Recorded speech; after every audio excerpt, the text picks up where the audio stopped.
Masechet Nedarim, Daf Lamed He Amud Bet, la Mishnah qui est en haut de la page. Vetorem et Rumato, Umaasrotav Ledaato. Umakriv Alav, Kine Zavin, Kine Zavot, Kine Yoldot. Hataot Vaashamot.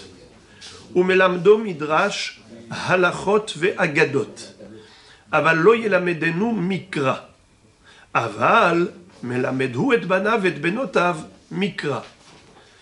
Toujours dans le même ordre d'idées, à savoir que si deux personnes, dont l'une a fait un éder de ne pas profiter de l'autre, ce qu'on appelle Mudar Hana'a. Pour illustrer, je vais les appeler Réhouven et Shimon. Réhouven a fait un éder de ne pas profiter de Shimon. Ou inversement, Shimon a fait un éder que Réhouven ne profite pas de lui. Donc il y en a un qui est Madir et l'autre il est Mudar. Réhouven n'a pas le droit de profiter de Shimon, donc Réhouven il est Mudar Hana'a de Shimon. Quel est le din si jamais Réhouven avait des fruits en Eretz Israël? Ces fruits-là, pour pouvoir les consommer, il faut d'abord effectuer les prélèvements, à savoir prélever la terouma, le maaser. Ce n'est qu'après cela qu'il pourra manger ses fruits. Est-ce que Shimon a le droit d'effectuer ces prélèvements? Dans le sens où il rend un service. Quand il prélève les fruits de Réhouven, lorsque Shimon prélève la terouma et le maaser des fruits de Réhouven, il lui rend un service. Or, il a fait un éder de ne pas lui rendre service. Réhouven n'a pas le droit de profiter de Shimon. Alors Shimon, a priori, n'aurait pas le droit de prélever les fruits de Réhouven. Et pourtant, étonnamment, la Mishnah nous dit que c'est permis. Pourquoi? Car en réalité, ce que fait ici Shimon, la terouma et le maaser, c'est juste une mitzvah. Une mitzvah n'est pas considérée comme un service. Mitzvot, lav lehenot nitanu. La mitzvah, ce n'est pas une hana'a. Quand je mets les téphilines, ce n'est pas un profit personnel. Je mets les téphilines parce que Dieu m'a demandé de le faire. Est-ce que j'ai un plaisir de cela? Est-ce que j'ai un plaisir physique? Est-ce que j'ai un plaisir matériel? Est-ce que j'ai un intérêt financier? Non. Pourquoi je le fais alors? C'est parce que j'existe que pour servir Dieu. Donc c'est un service d'Hachem. C'est Xerat Melech. C'est accomplir la volonté d'Hachem. Ce n'est pas un profit personnel. Je répète, mitzvot, lav lehanot nitanu. C'est la raison pour laquelle, même si Réhouven a fait un éder de ne pas profiter de Shimon, Shimon peut faire la mitzvah à la place de Réhouven, à savoir prélever les fruits. Et c'est pas considéré que Shimon est en train de faire profiter Réhouven, car il a fait juste une mitzvah à sa place. Alors maintenant, la Mishnah rajoute un mot. Ledaato. Vetorem et Trumato Maaserotav Ledaato. Il va y avoir un débat à propos de ce mot-là, mais je préfère vous mettre les choses au clair dès à présent, pour que ça reste clair plus tard. Ledaato, ça veut dire avec son accord. Car nous avons une règle, que pour que la terouma soit valide, il faut que la personne étrangère qui a prélevé ait été mandatée par le propriétaire des fruits. C'est-à-dire que si quelqu'un vient et il sait que ces fruits n'ont pas été prélevés et il n'a pas eu le mandat, il n'a pas été délégué par le propriétaire des fruits, il vient et de son propre chef, il prélève la terouma et le maaser. Eh bien cette terouma est invalide, ce maaser est invalide. Les datos. Pourquoi? Parce qu'il faut le da'at du propriétaire. On l'apprend du pasouk Kentarimu gamatem. Matem le da'at, avshluhachem le da'at. Ça veut dire, un homme, quand il prélève, il le fait intentionnellement, avec toute sa conscience, sa présence d'esprit. Il le fait avec un kavana. La même chose, le shaliach, on apprend du mot gam. Ken tarimu gam atem. Le mot gam, c'est pour inclure le shaliach. Le shaliach, lui aussi, il ne peut prélever que parce qu'il est shaliach, parce qu'il a été mandaté. Ça veut dire que c'était avec le ratson du propriétaire. Mais il ne peut pas prendre une initiative personnelle. D'accord ? Voilà donc la kavana de l'edato. L'edato, ça veut dire que le préleveur de la terouma et du maaser, il faut que ce soit fait avec le da'at du propriétaire. Sauf que le moudar ana'a n'a pas le droit de profiter du madir. Mais s'il lui dit « va faire ceci, va faire cela », et l'autre s'exécute, c'est un profit. Quand quelqu'un donne des ordres et il est obéi, c'est une hana'a. La personne s'est mise à son service. Alors, comment est-ce qu'ici ça peut être permis? Nahon, certes, tu as dit qu'une mitzvah n'est pas considérée comme un profit. Mitzvot lavlehenot nitanu. D'accord, on en convient. Mais il y a ici une hana'a accessoire, laquelle c'est le profit psychologique. De savoir que l'autre accomplit sa volonté, ça fait plaisir. Je vous demande quelque chose, et vous le faites parce que je vous ai demandé. De ce fait, justement, en soi, c'est un profit. Alors comment est-ce qu'on va faire ici? Alors on va voir qu'il s'agit d'un homme qui a dit « Kol harotse litrom itrom » tout celui qui veut être Torem, la Terouma et le Maaser, il peut le faire. Je donne la permission, je donne l'autorisation. Ce n'est pas contre mon gré. Alors, étant donné qu'il n'a pas mandaté une personne spécifique, donc il n'y a pas ici le plaisir de quelqu'un qui s'exécute, de voir, je te donne un ordre ou une demande et toi tu t'exécutes, ou ça me donne un profit psychologique. Il n'y a pas de ça. Car au moment où l'autre vient, il se peut même qu'il n'est même pas au courant. Et comment ça se fait que ça marche? Pourtant, on a dit qu'il faut que ce soit les datos. Eh bien oui, c'est les datos parce qu'il a dit, tout celui qui veut le faire, il peut le faire.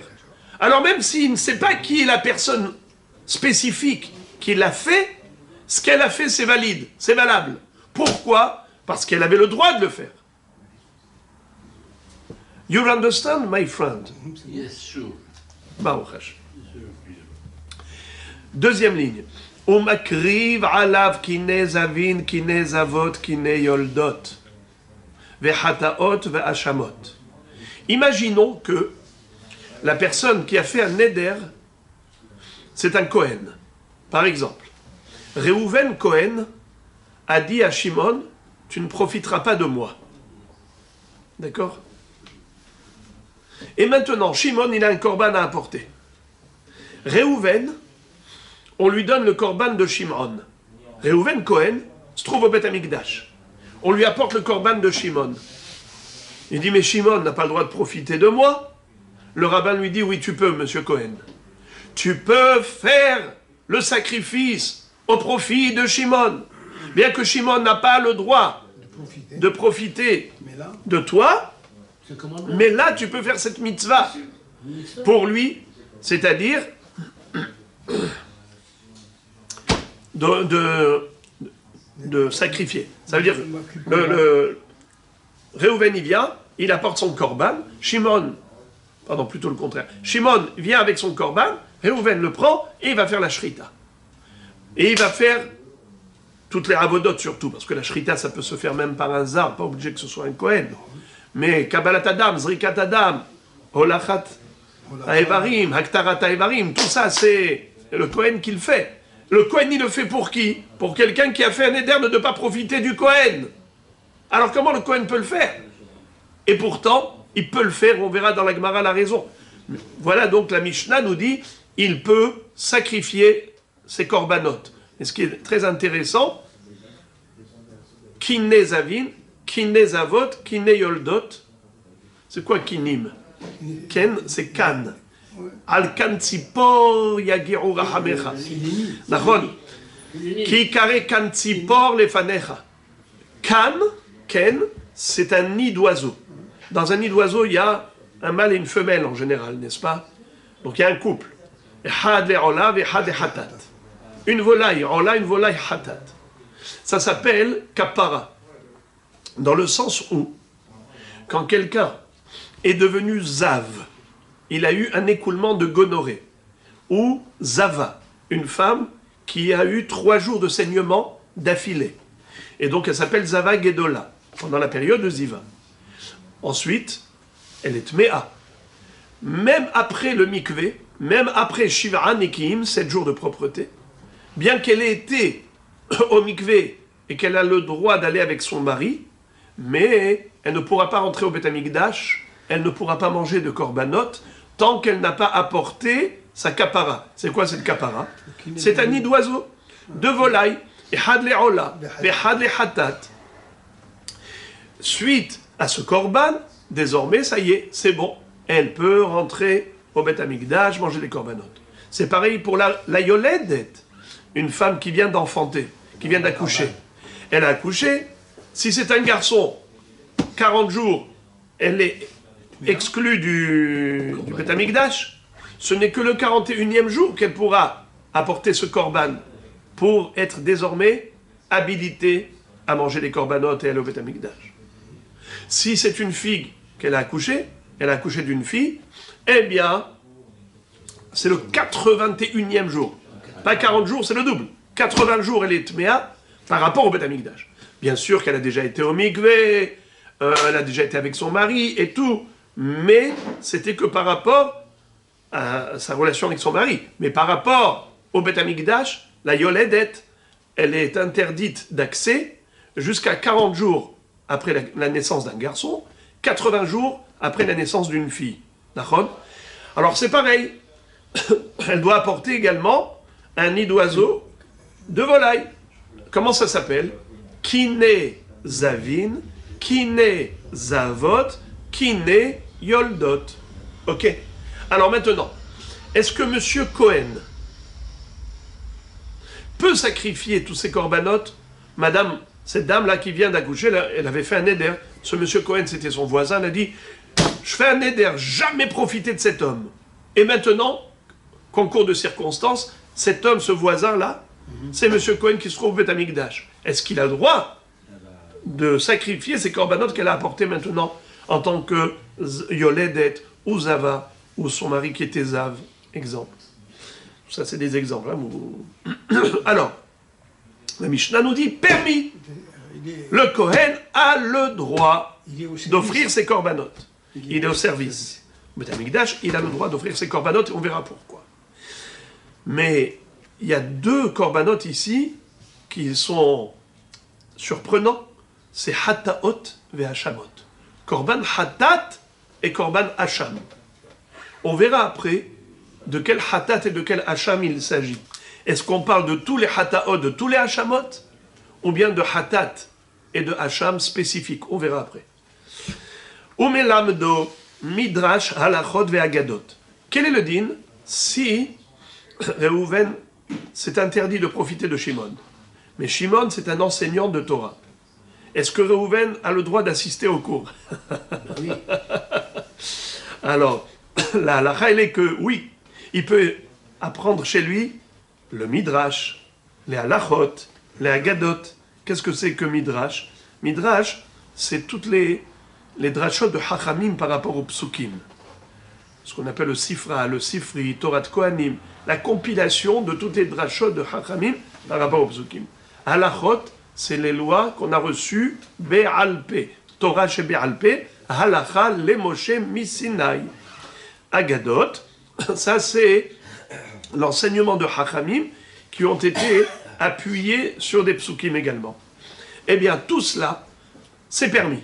Comment se fait-il? Pourtant, il a fait un éder de ne pas profiter de lui. Et comme on avait déjà dit, Nahon, c'est une mitzvah. C'est une mitzvah. C'est une mitzvah.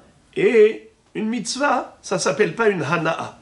Oui, mais tu vas dire, mais quand même, il aurait dû payer pour le cours. Nahon. Et donc maintenant, il a fait une économie quand il lui enseigne gratuitement. Donc, l'autre a profité au niveau financier. Parce que, normalement, il aurait dû payer l'enseignant. Maintenant, il profite de lui gratuitement. Donc, comme il a fait un éder de ne pas profiter de lui, ça s'appelle un profit lucratif, puisqu'il y a ici une économie d'argent. Puisque cet enseignement vaut de l'argent. Réponse, l'enseignement ne vaut pas d'argent. Pourquoi? Mani behinnam, afata behinnam. De la même façon qu'on a reçu la Torah gratuitement d'Hachem, ainsi on doit l'enseigner. Et de ce fait, ça ne s'appelle pas qu'il lui a donné une valeur monétaire. Car la Torah n'a pas de valeur monétaire. On l'a reçue gratuitement et on la donne gratuitement. C'est pour cela qu'il a le droit d'apprendre chez lui la Torah. Mais surprenant, il ne peut pas étudier chez lui le Mikra, le Chumash. Il peut tout apprendre chez lui, mais pas le Chumash. On verra après qu'au niveau du Chumash, ce sont les Teramim et les Pisukim. Ça veut dire des choses qui sont accessoires à la Torah elle-même. Et de ce fait, ça, c'est quelque chose pour lequel il peut demander de l'argent. Étant donné que les Teramim et tout ça, c'est des choses qui peuvent encaisser, en général, l'enseignant de ces Teramim encaisse de l'argent, eh bien, puisque là, il lui a fait gratuitement, ça s'appelle un profit. Il n'a pas le droit. S'il a fait un éder de ne pas profiter de lui... Est-ce que c'est un limud Torah, ça, ça rentre dans le limud Torah ou pas? Ah, très très bien. Très très bien. Alors, on verra ça Be'ezrat Hashem dans la Gemara. Mais pour l'instant, la Mishnah nous dit il ne peut pas lui enseigner du Mikra. Le Mikra. Il peut lui enseigner tout ce qui est Torah chez Be'alpé, Midrash, Halachot, Agadot, mais pas le canon biblique. Les 24 livres du Tanakh, il ne peut pas. Mais il peut enseigner, par contre, le Mikra aux enfants du Mudarana. Toi, tu ne peux pas apprendre chez cet enseignant parce que tu as fait un éder de ne pas profiter de lui. Tu ne peux pas apprendre le Mikra. Mais les enfants, oui. Mais tes enfants, ils peuvent apprendre chez lui. Pourquoi? Pourquoi? Aval melamedhu et banav et benotav Mikra, comment ça se fait? Parce que il aurait pu, s'il voulait trouver un enseignant... Alors, il y a deux explications. Il y a ceux qui disent parce qu'il aurait pu trouver un enseignant gratuit, donc ça ne s'appelle pas un bénéfice monétaire, lucratif. Il y a ceux qui disent que, étant donné que c'est juste une mitzvah qu'a le père d'enseigner la Torah à ses enfants, alors il fait la mitzvah à sa place, et on a déjà dit qu'une mitzvah, c'est pas considéré comme un profit. Bon, on verra ça plus tard, Bezrat Hashem. Gemara. Iba Yalehu. Les Haramim se sont posé une question. Hane Kohane. Les Kohanim. Shlohedidanavu ou Shlohedishmaya. Quel est le statut des Kohanim? Est-ce qu'ils sont considérés comme étant les envoyés de Dieu ou est-ce qu'ils sont les délégués du peuple? Ils sont là, dans le Beth Amikdash, pour le culte sacrificiel. Ce culte sacrificiel, tous ces corbanotes qu'ils vont effectuer, est-ce que ça s'appelle un travail qui a été mandaté par Israël? C'est-à-dire que Israël demande aux Kohanim, soyez nos représentants auprès d'Hachem, vous êtes nos shlohim à nous pour effectuer les corbanotes. Normalement, c'est nous qui aurions dû faire les corbanotes, mais on n'est pas aptes. Hachem ne nous a pas qualifiés. Il n'y a que les Kohanim qui sont qualifiés. Ils ont été sélectionnés, élus par Akadosh Baruch Hu pour ce travail. Mais vous êtes nos représentants. Alors, tout ce que font les Kohanim, ça pourrait être considéré la shlichut du Ham Israël. Ham Israël les ont nommés Shaliach. Ça, c'est une approche. Deuxième approche, on peut dire le contraire. En fait, c'est pas Israël qui leur demande d'œuvrer dans le Beth Amikdash, c'est Akadosh Baruch Hu. Si c'est Hachem qui leur a demandé, donc ils sont les envoyés d'Hachem pour opérer le culte sacrificiel, pour réaliser tous ces corbanotes, effectuer ces sacrifices que Ham Israël apporte. Israël apporte, les Kohanim font sur la demande de Dieu. Mais ils ne sont pas considérés comme mandatés par Israël. La Gemara dit quelle est la différence? Qu'est-ce que ça change concrètement? Ok, c'est une belle question théorique, mais concrètement, est-ce que ça change quelque chose? On le sait que Israël apporte des corbanotes, ils sont sacrifiés par les Kohanim pour Hachem. D'accord? On a le même schéma. Qu'est-ce que ça change? Si c'est Hachem qui a mandaté les Kohanim ou Israël qui a mandaté les Kohanim. Mais finalement, dans l'action, ça ne change absolument rien. La réponse, nous dit la Gemara, c'est que ça changerait au niveau du Mudar Hana'a. Si quelqu'un a fait un neder de ne pas profiter de l'autre, est-ce que M. Cohen peut faire des corbanotes pour lui? Si je dis que ils sont envoyés par Hachem, alors ça ne s'appelle pas rendre un service à la personne qui est Mudar Hana'a. Pourquoi? Parce qu'en fait, il n'est pas en train d'accomplir la shlichut, la demande du Israël. Le Kohen est en train d'accomplir la shlichut d'Hachem. C'est Dieu qui a demandé au Kohen de faire cette action. Le Israël, il apporte le korban au Beth Amikdash. Mais pourquoi est-ce que le Kohen va le faire? C'est pas parce que le Israël lui a demandé. C'est parce que Dieu a demandé au Kohanim de le faire. Donc des rabbanan, ça ne marche pas. Donc, il ne s'appelle pas Shluchim d'Israël, il s'appelle Shluchim d'Akadosh Baruch Hu. Alors, il n'y a pas d'interdiction pour les Kohanim d'effectuer des corbanotes au profit du Ham Israël. Ça, c'est l'incidence de cette question. Alors, on va le relire dans le texte.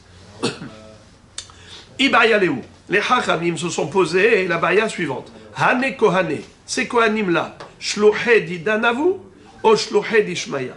Est-ce qu'ils sont considérés comme étant les délégués d'Israël, donc nos délégués, d'Idan, ça veut dire à nous, Shluché d'Idan, nos Shluchim, ou Shluché d'Ishmaïa? Ou bien ce qu'ils sont les Shlichim d'Akadosh Baruch Hu, Shamaim. Les Maïnafkamina, qu'est-ce que ça change? Les Mudar Hana'a. La différence, elle est par rapport à quelqu'un qui a fait un éder de ne pas profiter du Kohen. Iyamar des Shluché d'Idanavu, si on considère que les Kohanim sont les Shluchim du Ham Israël, nos Shluchim, alors dans ce cas-là, le Kohen, quand il va effectuer le culte sacrificiel et il va sacrifier le korban de cet homme-là, eh bien, il lui a rendu service. Et c'est assourd de lui rendre service. Mais si tu dis que le Kohen, en fait, il n'est pas envoyé par le Israël, mais il est délégué par Dieu, alors ce serait moutar, shari, c'est permis pour le Kohen de faire un korban au profit d'un Israël, même si ce Israël avait fait un éder, de ne pas profiter de ce Kohen. Maï, quel est le din? J'ouvre une parenthèse pour vous donner le pirouche du Ran. C'est l'un des Rishonim, Rabbeinu Nissim, le grand commentateur de Masechet Nedarim. Il soulève une question. Il dit, mais cette question a déjà été débattue dans Masechet Kiddushin d'Afkaf Gimel. Et là-bas, on a déjà donné une réponse. On a dit clairement que les Kohanim, forcément, ils sont les shluchim d'Hachem et non pas les shluchim d'Israël. Quelle est la raison que donne la Gemara là-bas? Elle est fabuleuse. Elle dit, qu'est-ce qu'un shaliach? C'est le prolongement du meshaléach. Moi, j'aurais dû faire une action, je vous demande de la faire à ma place. Quand je vous demande de faire une action à ma place, c'est qu'en fait, vous êtes devenu mon prolongement. Shlucho shel adam kemoto. Le shaliach de l'homme, c'est comme l'homme lui-même. Mais si l'homme lui-même ne peut pas faire cette action, comment son shaliach il pourra le faire? Car en fait, le meshaléach, quand il a nommé un shaliach, il a mandaté, c'est parce qu'il lui donne justement sa force. Il lui dit, moi j'aurais dû faire cette action, aujourd'hui, je ne veux pas me déplacer, je te mandate, je te délègue, je t'envoie pour faire cette chose à ma place. Donc à ma place, ça veut dire que moi j'aurais pu le faire, et maintenant c'est toi qui vas le faire à ma place. Alors dans ce cas-là, comment est-ce que les Kohanim, on peut envisager que le Kohen, c'est le shaliach du Israël? Mais le Israël, lui, ne peut pas offrir un sacrifice dans le Beth Amikdash. Il n'a pas le droit d'offrir un sacrifice. Est-ce qu'un Israël qui n'est pas Cohen a le droit de monter sur l'autel pour aller sacrifier? Pas du tout. Donc si le Israël est disqualifié, comment le Cohen peut être qualifié? Donc nécessairement, le Cohen n'est pas Shaliach du Israël. C'est une svara limpide comme l'eau de roche. C'est-à-dire que la Gemara dans Kiddushin t'a déjà donné la réponse à cette question. Est-ce que les Kohanim sont shlochei d'Idan ou shlochei d'Ishmaya? Bevadaï ou bevadaï qui sont shlochei d'Ishmaya. Car ils ne peuvent pas être shlochei d'Idan. Ils ne peuvent pas être les shlochim du Ham Israël, puisque le Ham Israël n'est pas habilité à effectuer les korbanot. Alors pourquoi la Gemara ici elle se pose la question? Le Ran répond, certes, que selon ce raisonnement de la Gemara Kiddushin, la réponse est facile. Mais la Gemara ici souhaitait trouver une référence talmudique, pas seulement un raisonnement logique. Il y a des choses pour lesquelles on peut répondre avec la logique, mais si on peut trouver un appui dans les textes, c'est beaucoup mieux. Eh bien, c'est la recherche de la Gemara ici dans Nedarim, la Médée. Alors la Gemara va tenter de nous donner une réponse. Tashma. Dit nan makriv alav kinezavin ve kinezavot yoldot hataot ve hashamot. Qu'est-ce que ça veut dire? En effet, dans la Mishnah, la nôtre, on a appris que même quelqu'un qui a fait un éder de ne pas profiter de l'autre, il pourra, le Kohen pourra offrir le nid d'oiseau en sa faveur. Chari, il a le droit. C'est sûr que de là tu peux déduire que le Kohen n'est pas Shaliach du Israël. Il est forcément Shaliach d'Hachem. Car s'il était Shaliach du Israël, comment est-ce qu'il pourrait offrir ses sacrifices? Mais il rend service. Il donne une ana'a au Israël en faisant le sacrifice pour lui.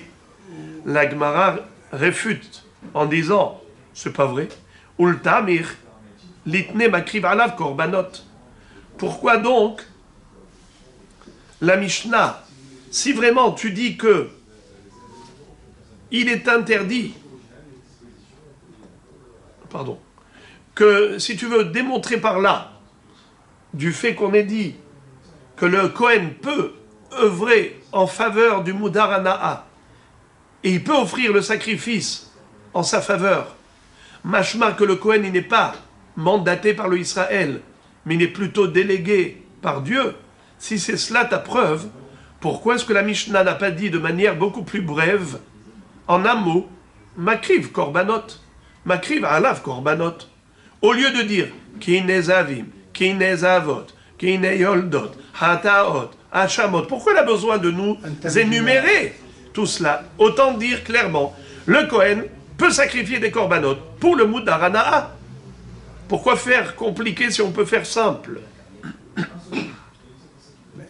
Et là, mais Houssare Kapara, Sha'ane, les korbanot dont on a fait mention dans la Mishnah, tout ça, ce sont des korbanot qui s'appellent Kapara. C'est pas un korban classique qui vient pour expier une faute, c'est un korban qui vient pour qualifier la personne et la purifier.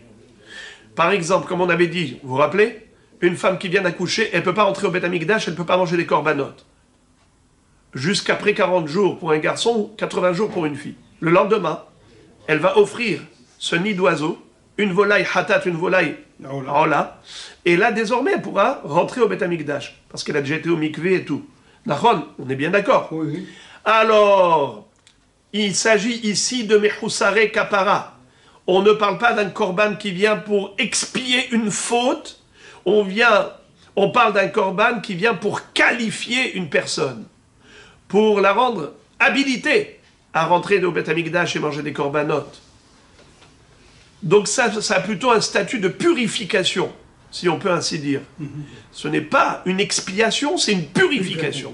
Alors, puisqu'on a parlé ici que de gens de ce type, d'ailleurs on verra après, que même Hataot et Hashamot, On parle de Hatat de Metzora et de Hacham de Metzora, qui après sa purification, pour pouvoir rentrer au Beth Amikdash, il lui faut encore une procédure de culte sacrificiel. Ici, on parle de korbanot spéciaux, qui ne sont pas expiatoires, ils sont plutôt juste pour purifier. Et là, Mechusare Kapara, Sha'ane Damar, Rabbi Yochanan Akol, Tzrichin Da'at, Chutz mi Mechusare Kapara. D'ailleurs, la preuve que c'est, on ne parle pas ici de korbanot classique, mais de korbanot atypique de Mechusare Kapara. La preuve, c'est que Rabbi Yochanan nous enseigne qu'en général, on ne peut pas faire un korban à l'issue d'une personne. Un korban ne peut pas se faire à l'issue d'une personne. Il faut qu'elle soit consciente. Il faut qu'elle t'ait mandaté. Nachon. Chutz mi Mechusare Kapara. Sauf pour les korbanot qui sont là pour purifier. Comme on a dit, Kinezavin, Kinezavot, Kineyoldot. Pourquoi? Shari Adam mevi korban, al banav et al benotav aktanim, sheneemar zot Torat Azav, ben gadol, ben katan. Puisque nous voyons que le papa peut offrir des kinim, des nids d'oiseaux, pas seulement pour des adultes, même pour des enfants. C'est-à-dire que je ne pourrais pas donner à manger à un enfant un korban, ou je ne pourrais pas amener un enfant au Beth Amikdash s'il est zav, bien qu'il n'ait pas encore bar mitzvah. Il n'a pas de mitzvot. Mais on ne pourra pas l'amener au Beth Amikdash, on ne pourra pas lui donner du korban. Si on le veut, alors il faut le purifier. Comment le purifier? Mikvé, et après Mechusare Kapara. Et qui va apporter le korban pour lui? Son père.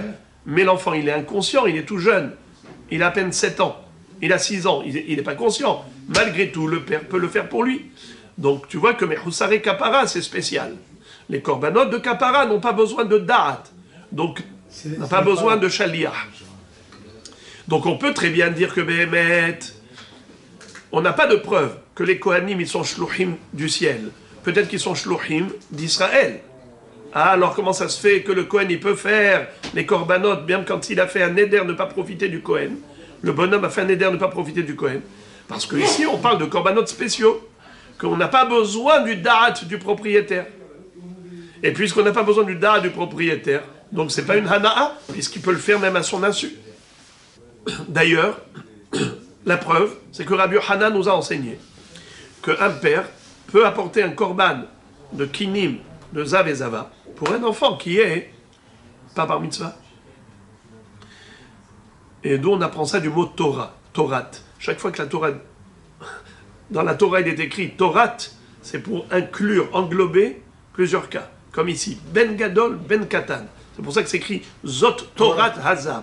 Voici l'enseignement général du Zav. C'est pour dire que ce soit un Zav comme ci ou un Zav comme cela. Ben Gadol, Ben Katan. C'est comme un pluriel. Ouais. Et la Merata, les Rabbi Yochanan, Zot Torat Ayoledet, Ben Ktana ou Ben Gdola, Ktana Batledahi. Alors dans ce cas-là, si tu me dis que Torat, ça veut toujours dire, ça veut toujours englober 2 cas de figure, alors comment est-ce que tu peux comprendre Torat Ayoledet? Est-ce qu'une Yoledet, elle peut être Ketana? Ve'atane Rav Bibi Kamed Rav Nachman, Shalosh Nashim Meshameshot Bemor, Ktana ou Me'oberet ou Menika. Il y a 3 femmes qui sont permises. Et d'après certains, ils ont même l'obligation d'avoir que quand elles ont une relation intime avec leur mari, elles ont le droit de mettre là-bas du coton ou du tissu à l'intérieur du vagin pour ne pas tomber enceinte. Et c'est qui? C'est celle qui est en danger si elle tombe enceinte. La Ktana, la Me'oberet, la Menika. Alors, je n'ai pas le temps d'expliquer longuement pourquoi une femme enceinte, c'est pas bien. Une femme qui allait, c'est pas bien qu'elle tombe enceinte. Celle qui est déjà enceinte, est-ce qu'elle peut retomber enceinte? Je ne vais pas rentrer dans tous ces détails, je parle que de l'essentiel. Ktana, une petite, de peur qu'elle tombe enceinte et qu'elle meure à cause de cette grossesse parce qu'elle n'est pas, son corps n'est pas encore assez développé. Alors, Ktana, Shema Tit'aber Betamut. On lui permet d'avoir une relation intime avec son mari en mettant là-bas quelque chose qui va empêcher la grossesse, un contraceptif. C'est-à-dire qu'elle mettra un mort d'ahouk là-bas pour empêcher l'accès du sperme pour pas qu'elle tombe enceinte. Alors tu vois bien que cette fille-là, elle ne peut pas tomber enceinte. Alors comment est-ce qu'on peut parler de Yoledet? Tu m'as dit Zot Torat à Yoledet. Yoledet Gdola, Yoledet Ktana, mais il n'y a pas de Yoledet Ktana puisqu'elle ne tombe même pas enceinte. Réponse, Aï Zot Torat à Yoledet, Ben Pikachat Ben Shota. שכן אדם מביא קורבן על אשתו, שותה כדברי רבי יהודה. דתניא רבי יהודה אומר, אדם מביא קורבן עשיר על אשתו, וכל קורבנות שחייבת, שכך כותב לה, ואחריות דאיתלך עליי מן קדמת דנא. Qu'est-ce que ça veut dire? Une femme qui est folle, est-ce qu'on peut lui donner à manger des corbanotes? Non. Pardon, excusez-moi. Une femme qui a été yoledet, mais elle est folle. Malheureusement, elle est devenue folle. Ok? Elle a accouché. La femme, l'épouse, qui est devenue folle, elle était enceinte, elle a accouché. Très bien. 40 jours après, elle a été au mikvé. 40 jours après, normalement, il faut apporter korban de yoledet. Elle n'est pas consciente, elle est folle. Son mari, c'est lui qui va apporter le korban yoledet à sa place, pour qu'elle puisse être habilitée à rentrer au Beth Amikdash, manger des corbanotes par la suite. Parce que je n'ai pas le droit de la ramener au Beth Amikdash, même si elle est folle, l'amener au Beth Amikdash, pour être métamé le Beth Amikdash, quand elle est tméa, ou lui donner à manger des corbanotes, je n'ai pas le droit, si elle est tméa. Je suis méhalel le korban. Alors qu'est-ce qu'il faut faire? Il faut l'amener au mikvé. Et il faut aussi amener les corbanotes qu'on appelle le nid d'oiseau, Ola Hatat, pour lui faire la kapara, c'est-à-dire pour la purifier totalement, pour qu'elle soit habilitée à manger des corbanotes et rentrer au Beth Amikdash. Qui est-ce qui va faire ça à sa place? Pas elle, elle est inconsciente. Son mari. Voilà, Torah Tayoledet. Torah Tayoledet, ben pikahat, ben shota. Qu'elle soit consciente ou inconsciente. Et comme a dit Rabbi Yehuda, dans une braïta, Adam evi korban ashir alishto. C'est quoi korban ashir? Le korban du riche. Vous savez que il y a des corbanotes qu'on appelle Olev et Yored. C'est quoi Olev et Yored? Qui varient, dont la valeur monétaire varie en fonction du rang social auquel on appartient. Si la personne est riche, il doit porter un animal. Si elle est moyenne, classe moyenne, alors volaille. Et si elle est très pauvre, alors végétal. Min hatzolet. Eh bien, c'est ça. Rabbi Yehuda Omer, Adam evi korban ashir al ishto, chol korbanot shechayevet, shekar kotev la v'harayut deitlach alay mikadmat dena. Même si elle avait par exemple des obligations qui ont précédé le mariage, elle était chayevet d'apporter des korbanot déjà avant le mariage. Une fois qu'elle se marie, tout son argent appartient au mari, n'est-ce pas? Eh bien, le mari, en contrepartie, doit assumer aussi ses devoirs à elle, ses devoirs de korbanot. Eh bien, en effet, il peut apporter le korban à sa place.